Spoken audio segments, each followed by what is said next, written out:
Hi friends, I'm Error Slaya. Today I'll show you how to separate first and last name in Excel. If you are ready, let's get started. First, start by selecting the columns where the names and surnames are written together. Then open the Data tab at the top and click on Text to Columns.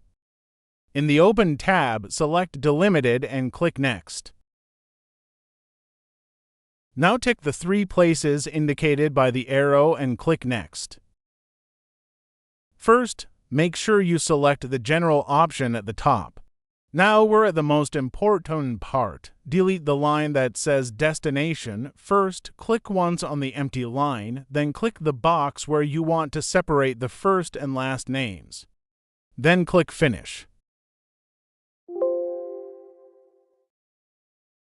As you can see, all first names and last names are separated. I hope you found this tutorial on how to separate first and last names in Excel helpful.